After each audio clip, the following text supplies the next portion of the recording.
मार इस कदर से पड़ी है कि पूरा यूरोप तेल के लिए तरस उठा है। भारत के आगे यूरोपियन यूनियन के 19 देश घुटने टेककर गिड़गिड़ाने को मजबूर हो उठे हैं।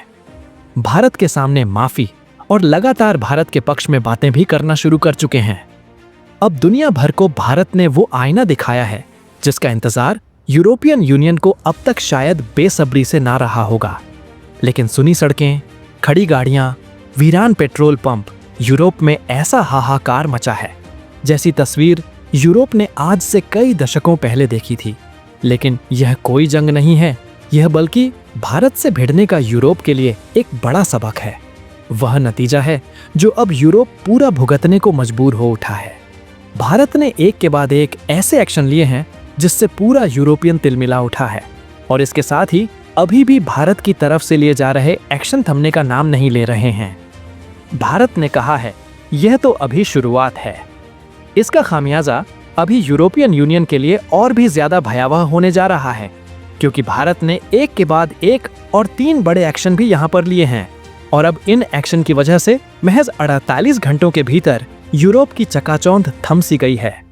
लंदन से लेकर के पेरिस तक, बर्लिन से लेकर के एम्स्टर्डम तक सड़क की हर गलियों में गाड़ियों की कतारें तो जरूर हैं, पर उन गाड़ियों में ना तो पेट्रोल है और ना ही डीजल। और इन सब के चक्कर में यहाँ पर भीषण जाम जैसी स्थिति बन चुकी है। जिस देश को अब तक यूरोपियन यूनियन कमजोर और उसके इशारों पर दब जाने वाला देश समझ रहा था, अब उस देश ने उसे वो ताकत दिखाई है जिससे अब यूरोपियन यूनियन को साफ पता चल चुका है कि भारत पूरे के पूरे होल्ड वर्ल्ड में ग्लोबली सप्लाई चेन ऑनेल की कंट्रोल करता है, चाहे वह खुद रिफाइन करके हो या फिर उसे किसी भी तरीके से दुनिया के अलग अलग कोनों पर पहुंचाने का काम हो। भारत तेल का बादशाह बनने के साथ ही अपनी असल ताकत से एक झटके में पूरा का पूरा गेम प्लान यूरोपियन यूनियन का पलट करके रख दिया है। अब 1-2 नहीं बल्कि यूरोपियन यूनियन के 27 देशों में से 19 देश भारत के सामने घुटने टेकने को मजबूर हो उठे हैं। अब इन 27 में से 19 देशों ने अंदर ही फूट पड़नी शुरू हो चुकी है। बता दें, यूरोपियन यूनियन के 19 देशों ने भारत के खिलाफ लगाए गए प्रतिबंधों से अपना समर्थन वापस लेते हुए भारत से पुनः व्यापार के और ऑनेल की परचेसिंग को शुरू करने का फैसला लिया है। साथ ही यूरोपियन यूनियन की 20 सभा के बीच भारत पर लगाए प्रतिबंध के दस्तावेज, उन कागजों को भी फाड़ दिया गया जो कि भारत पर प्रतिबंध आरोपित कर रहे थे। इस पूरे घटनाक्रम के बीच यूरोपियन यूनियन की उसला वन डेयर भी हतप्रभ तब रह चुकी है जब यूरोपियन यूनियन के अंदर ही भारत को लेकर के आपसी फूट के सवाल उठने शुरू हो चुके हैं। कई देश यह मान रहे हैं कि भारत के साथ उन्हें किसी भी तरीके से अब व्यापार को शुरू करना होगा, तो वहीं कई सारे देश अभी भी इसी जिद पर अड़े हुए हैं। लेकिन भारत ने आगे जो एक्शन लिया है उसे सुनने के बाद अब यूरोपियन यूनियन के होश उड़ चुके हैं। दरअसल भारत ने अब एक के बाद एक प्रोग्रेसिव स्टेप लेते हुए अपने प्रतिबंधों को और फॉरवर्ड प्रोग्रेसिव बना दिया है। अब इस प्रोग्रेसिव एक्शन का मतलब क्या है? दरअसल भारत ने साफ किया है कि यूरोपियन यूनियन जितनी देर करता जाएगा, भारत की तरफ से यूरोपियन यूनियन पर लगाए गए अब वो प्रतिबंध जो भारत ने ऑनेल सेलिंग को लेकर के लगाए हैं वो और बढ़ते जाएंगे। और वो क्या प्रतिबंध है इस वीडियो में आपको हम आगे बताने वाले हैं। साथ साथ आपको यह भी बताएंगे कि यूरोपियन यूनियन के अंदर दरअसल पूरा का पूरा माजरा क्या चल रहा है और भारत ने कैसे सिर्फ 4 दिनों के अंदर अंदर यूरोप में ब्लैकआउट जैसी स्थिति को उजागर कर दिया है, बनाने का काम कर दिया है, और ऐसी स्थिति जिसे दुनिया की सुपर पावर अमेरिका भी नहीं कंट्रोल कर पा रहा है। क्या है पूरी खबर? क्या पूरी अपडेट इस वक्त निकल कर आ रही है? बताएंगे आपको इस वीडियो में, तो चैनल पर बने रहा। वीडियो को लाइक और चैनल को अगर अभी तक आपने सब्सक्राइब नहीं किया तो चैनल को सब्सक्राइब कर लें और बेल आइकन को भी जरूर दबा दीजिएगा। दोस्तों, अगर हम वर्ल्ड मैप में देखें तो यूरोपियन यूनियन की जो एक्चुअल ज्योग्राफिकल लोकेशन है वो ऐसी जगह पर है जहां से वो अमेरिका से भी इंपोर्ट कर सकता है, ईली रशिया से भी डायरेक्ट इंपोर्ट कर सकता है, लेकिन उसके लिए रास्ता भारत का सबसे आसान पड़ता है। और भारत ने अब क्या किया है दरअसल वो भी समझते हैं। आपको बता दें कि यूरोपियन यूनियन को ऑनेल का एक्सपोर्टर कंट्रीज में भारत अकेले 45% से प्लस की हिस्सेदारी रखता है, और इसके बावजूद भारत के बाद लगभग 8 देश ऐसे हैं जो 10, 15 और 20% तक की हिस्सेदारी यूरोपियन यूनियन को ऑयल प्रोड्यूसिंग करने वाली कंट्रीज में इंक्लूड हैं। यानी कि अगर मोटा मोटी बात की जाए तो यूरोपियन यूनियन को तेल सप्लाई करने वाले देशों में से 2 गुना से भी ज्यादा मात्रा भारत अकेले सप्लाई कर रहा है। ऐसी स्थिति में भारत के जिन शैडो शिप पर यूरोपियन यूनियन ने प्रतिबंध लगाया है, वही शैडो शिप पूरे यूरोपियन यूनियन से लेकर के कई देशों को ऑयल की सप्लाई फिक्स करते हैं। और इन्हीं भारत के जो शैडो वाटर शिप है, उन पर प्रतिबंध लगाने के बाद भारत ने पूरे के पूरे जो रूट है यूरोपियन यूनियन को जाने वाला, ऑयल की सप्लाई के रूट को ही डाइवर्ट कर दिया है और भारत ने अपने ऑयल को अफ्रीकन कंट्रीज की तरफ मोड़ दिया है। और ऐसा करने का साफ मतलब है, दरअसल अफ्रीका में कई सारी ऐसी कंट्रीज हैं जो भारत से ऑयल की परचेसिंग करना चाह रही थी और इसी चक्कर में भारत ने सीधे तौर पर अपने ऑयल एक्सपोर्ट को सीधा प्रभावित किया है। भारत ने यूरोपियन यूनियन को जाने वाले अपने प्रोसेस्ड, जो क्रूड ऑयल की जगह पर प्रोसेस्ड ऑयल होता है, यानी कि अपना फ्यूल ऑयल है, उसके 40% हिस्से को डाइवर्ट कर दिया है। भारत ने महज 60% की सप्लाई अभी भी जारी रखी है। लेकिन अब बात यही ट्विस्ट आ जाता है कि भारत ने 40% देश जो तेल है वो अफ्रीकन कंट्री को भेजा, लेकिन 60% अभी भी भारत यूरोपियन यूनियन को ही मुहैया करा रहा है। इसके बावजूद यूरोपियन यूनियन में क्राइसिस जैसी कंडीशन क्यों बन चुकी है? दरअसल यूरोपियन यूनियन में हाल यह है कि यूरोपियन यूनियन में 27 देश मौजूद तो जरूर हैं, लेकिन इन देशों के पास ऑयल यानी कि क्रूड ऑयल या फिर प्रोसेस्ड रिफाइंड ऑयल का कोई ऐसा सोर्स नहीं है जिसे यह हाईली स्टर्ड करके उसे लंबे समय तक चला सकें। ऐसे में यह भारत की तरफ से दैनिक रूप से पहुंच रहे वेसल्स पर ही डिपेंडेंट रहते हैं। और इन सब चीजों पर अगर ध्यान दिया जाए तो सीधे तौर पर भारत ने 40% की कटौती करके ऑयल क्राइसिस जैसी कंडीशन खड़ी कर दी है।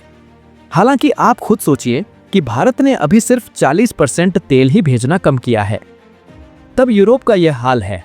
लेकिन अगर भारत इसे 80 या फिर 68% कर देता है तो यूरोप में तेल की कीमतें लगभग 8 गुना तक ज्यादा बढ़ने की उम्मीद बताई जा रही है। और इसी चीज से वहां की जनता ने अब इस पर विरोध भी शुरू कर दिया है। यूरोपियन यूनियन की मीटिंग के बीच कुछ फुटेज सामने आई जिनमें भारत को लेकर के कई सारे देश समर्थन में खड़े हो चुके हैं। उनका कहना है कि भारत से प्रतिबंध जल्द से जल्द हमें हटा लेना चाहिए, वरना यूरोप की सड़कों पर लोगों का तांडव शुरू हो जाएगा। हालांकि इसको लेकर के बता दें कि यूरोप में लोगों ने इस पर विरोध भी शुरू कर दिया है। यूरोप की जगह पर जनता सड़कों पर उतर आई है। कहा जा रहा है कई देशों की संसदों पर संकट और आपातकालीन चर्चा भी चल रही है। या तो भारत से तेल मंगाओ या फिर कुर्सी छोड़ो, ऐसा विपक्ष सवाल उठाने और दागने उन्हीं पर शुरू कर चुके हैं। यानी कि भारत से एक पंगा लेने के चक्कर में इन सभी देशों को अपने विपक्षों से खतरा बढ़ चुका है।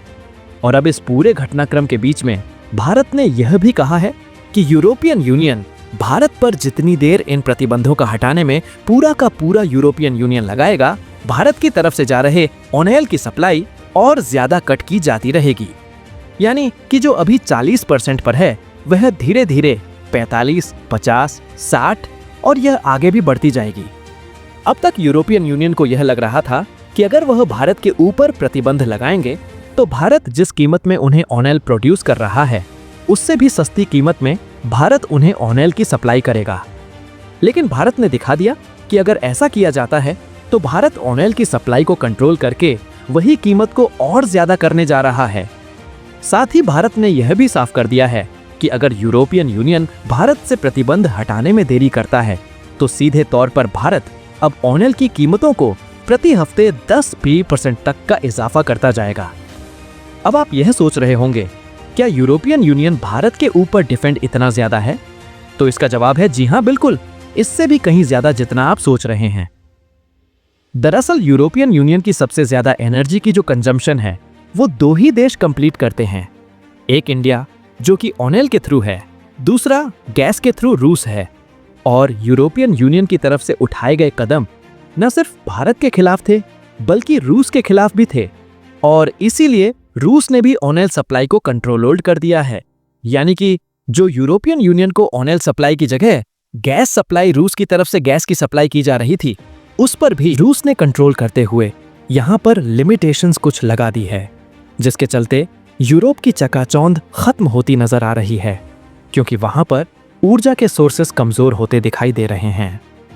अब इस पूरे घटनाक्रम में अमेरिका की एक बड़ी एंट्री सामने आ चुकी है, यानी कि जो इस पूरी घटनाक्रम का मास्टरमाइंड था, दरअसल अब तक वो पर्दे के पीछे से बैठकर कि कठपुतली की तरह यूरोप को नचा रहा था और वो यह भी सोच रहा था कि वो भारत को भी उसी कठपुतली की तरह नचाएगा और भारत के अपने इशारे पर भारत को चलाएगा।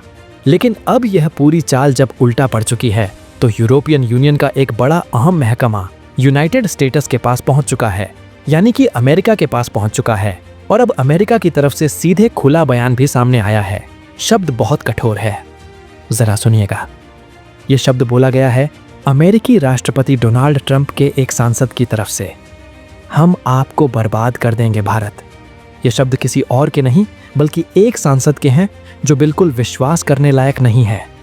लेकिन अमेरिकी राष्ट्रपति डोनाल्ड ट्रंप के एक सांसद ने यह शब्द का इस्तेमाल भारत के लिए किया है। और ऐसा क्यों किया है यह भी जान लीजिए।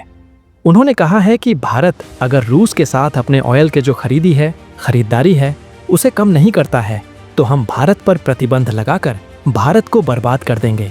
और यह तब बोला जा रहा है जब भारत ने यूरोपियन यूनियन के सभी फैसलों का विरोध करते हुए उल्टा एक्शन ले लिया है यूरोप पर। अब जब यूरोप फंसा है तो अमेरिका खुल के उसके समर्थन में भी उतर चुका है। यानी इस एक बात से पूरा का पूरा माजरा साफ हो जाता है कि यह सब कुछ किया धारा अमेरिका का है। लेकिन अब सवाल आपका यह भी उठेगा कि आखिरकार इससे अमेरिका को ऐसा करने से क्या बेनिफिट है, अमेरिका को इससे क्या फायदा होने वाला है। दरअसल अगर वर्तमान कंडीशन में बात की जाए तो भारत जिन देशों से क्रूड ऑयल खरीदता है, आपको यह बात तो पता ही होगी, भारत क्रूड ऑयल का कोई बहुत बड़ा उत्पादक नहीं है, लेकिन भारत सेलर जरूर है। अब आप ये सोच रहे होंगे कि जब हम उत्पादन नहीं करते हैं तो दुनिया के देशों को बेचते कैसे हैं। दरअसल भारत अपने दुनिया के कई देशों से क्रूड ऑयल खरीदता है और उसी क्रूड ऑयल को रिफाइन करके दुनिया के कई देशों को सस्ते दामों पर बेचता है। इसके कई रीजन हैं। दरअसल अमेरिका का क्रूड ऑयल काफी महंगा है अगर तुलना की जाए रूस से, और दूसरी बात अमेरिका के प्रतिबंधों के चलते रूस भारत को सस्ते दामों में अपना क्रूड ऑयल बेचता है, जिसे भारत रिफाइन करके अपना मुनाफा कुछ फायदा ऐड करके भारत दुनिया के कई देशों को सस्ता ऑयल सप्लाई करता है और यूरोप भी उनमें से एक ही है। और दूसरी बात, भारत रूस के बाद दूसरे नंबर पर अमेरिका से ही क्रूड ऑयल खरीदता है। अब आपको समझ में आ गई होगी पूरी की पूरी कहानी। दरअसल अमेरिका चाहता है कि भारत रूस के साथ क्रूड ऑयल की परचेजिंग में कमी करके इसे अमेरिका की तरफ शिफ्ट करे, जिससे अमेरिका का भारत के साथ जो ट्रेड डेफिसिट है, यानी व्यापार घाटा जो अमेरिका चल रहा है, जिस घाटे में उस घाटे की पूर्ति इस ऑयल के कंजम्पशन से किया जा सके। लेकिन जरा सोचिए कि अगर भारत को, हालांकि यह एग्जैक्ट आपको अमाउंट नहीं बता रहे, हम आपको बता रहे हैं कि अगर मान लीजिए कि RS-60 में रूस से भारत को 1 बैरल प्रति जो मिलता है ऑयल वो मिल रहा है, लेकिन अगर वही 80 बैरल RS-80 में बैरल मिल रहा है अमेरिका से, तो भारत को बेनिफिट किससे है? रूस से है। और अगर रूस से है तो भारत क्यों अमेरिका की तरफ ज्यादा शिफ्ट करेगा? हालांकि ऐसा नहीं है कि अमेरिका से भारत खरीदता नहीं है, लेकिन इस हाई प्राइस की वजह से भारत इसकी क्वांटिटी काफी कम रखता है रूस के कंपैरिजन। लेकिन अमेरिका चाहता है कि वह प्राइस भी कम ना करे और भारत उससे खरीदारी भी बढ़ा दे, और इसलिए वो भारत को प्रतिबंधों की धमकी दे रहा है। कभी खुद देता है तो कभी यूरोपियन यूनियन की तरफ से यह काम करवा रहा है। अब आपको यह पूरी की पूरी घटनाक्रम समझ आ गई होगी, लेकिन भारत के ये प्रोग्रेसिव स्टेट जो इस वक्त एक्शन के लिए गए हैं वो दुनिया को चौंका देने वाले हैं। और अब दोस्तों, आपको हमारी यह वीडियो कैसी लगी कमेंट बॉक्स में जरूर बताएं। मिलते हैं अगले वीडियो में, तब तक के लिए जय हिंद जय भारत। दोस्तों, क्या आप अपना टाइम फेसबुक और इंस्टाग्राम पे वेस्ट कर रहे हो? इसी वक्त बंद कर दो टाइम पास।